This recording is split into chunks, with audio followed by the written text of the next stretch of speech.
السلام علیکم ورحمۃ اللہ وبرکاتہ۔ جب سے یہ انڈیا نے پہلگام میں فالس فلیگ آپریشن کر کے پاکستان کو بدنام کرنے کی کوشش کی ہے تو ایک نفسیاتی مریض ہے، جنونی ہے، اور اس کو آپ ایک پاگل کتے سے تشبیہ دے سکتے ہیں، اس سے زیادہ اس کی اوقات نہیں، جس کا نام میجر گور باریہ ہے۔ تو اس نے جو پاکستانی عوام اور پنجابیوں کے خلاف زبان، غلیظ ترین گندی زبان استعمال کی ہے، تو میں کافی دنوں سے سوچ رہا تھا، 3-4 دن ہو گئے ہیں کہ بھائی اس کا اب کیا جواب دیا جائے۔ تو ٹائم کی قلت کی وجہ سے میں اس پر کچھ نہیں بول سکا، لیکن اب بھی میں جو بولوں گا وہ ایک تمیز کے دائرے میں رہتے ہوئے اور ایک اپنی طرف سے اپنے جذبات کو کنٹرول کر کے جواب دینے کی کوشش کروں گا کہ اس سے مجھے یہ لگتا ہے کہ اس بندے کے ساتھ جو ہے نا کوئی ڈی این اے کا مسئلہ ہے۔ اب سمجھدار ہیں، سمجھ گئے ہوں گے کہ ڈی این اے سے کیا مراد میں لینا چاہ رہا ہوں۔ تو اس کی جو شکل ہے وہ ہیجڑے اور خسروں جیسی ہے، اور اس کی حرکتیں جو ہیں وہ بھی خسروں جیسی ہیں، اور اس کے اندر جو ایک وہ ہندو توے والی ذہنیت ہے، یا اس کے اندر جو ایک گند ہے، تو وہ اس کی زبان سے عیاں ہوتا ہے۔ اگر یہ اتنا لائق ہوتا تو یہ کرنل، بریگیڈیئر کے رینک تک یا اس سے بھی آگے جاتا، لیکن جو اس طرح کے لوگ ہوتے ہیں جن کا زیرو کردار ہوتا ہے کسی بھی ادارے میں، جب وہ ریٹائرڈ ہوتے ہیں تو وہ کہتے ہیں میں جی بڑا تیس مرخان تھا، میں نے یہ کر دیا، میں نے وہ کر دیا۔ تو یہ صرف پھر بیٹھ کر لوگوں کو اپنی قصے کہانیاں سنا کر جو ہے اپنی دلجوئی کرتے ہیں کہ میں نے وہاں تو کیا کچھ نہیں، چلو اب جو ہے نا جھوٹ موٹ بول کے لوگوں کو اپنی دل بہلاتا پھروں۔ تو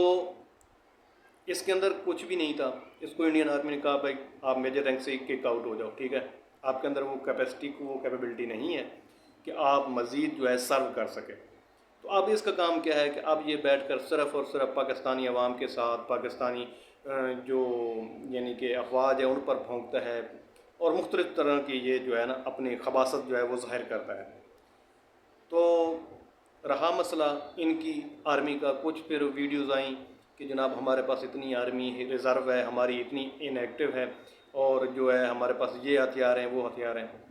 تو ان کے لیے یہ ہے کہ کافر ہو تو کرتا ہے شمشیر پہ بھروسہ، مومن ہو تو بے تیغ بھی لڑتا ہے سپاہی۔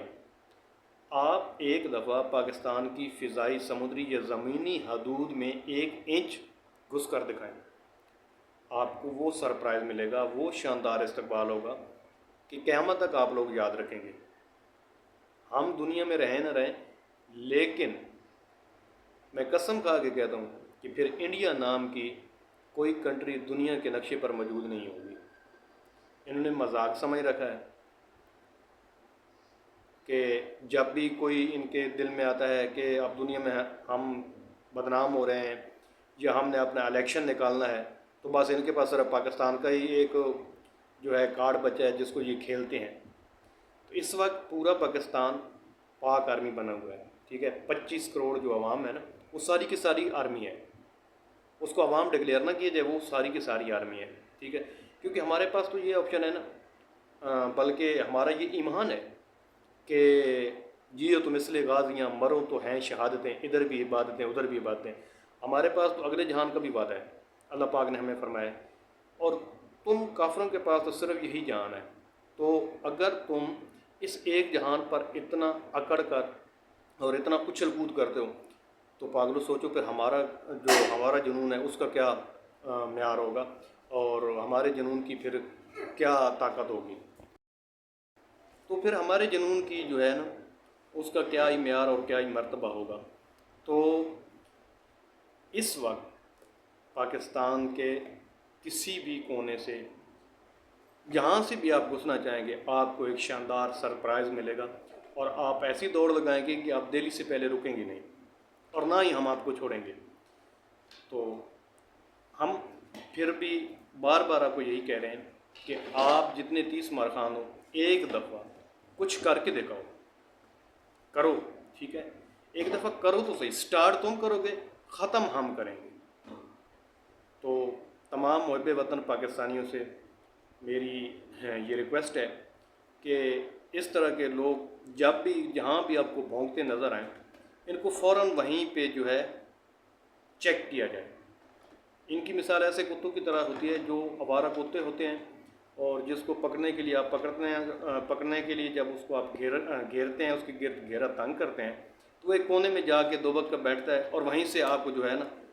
آگے سے دندیاں نکالتا ہے اور ٹیں ٹیں کرتا ہے۔ تو ان کی اوقات اس سے کچھ زیادہ نہیں ہو سکتی، ان کی وہی مثال ہے۔ السلام علیکم، سلام پاکستان، پاکستان زندہ باد، افواج پاکستان پائندہ باد۔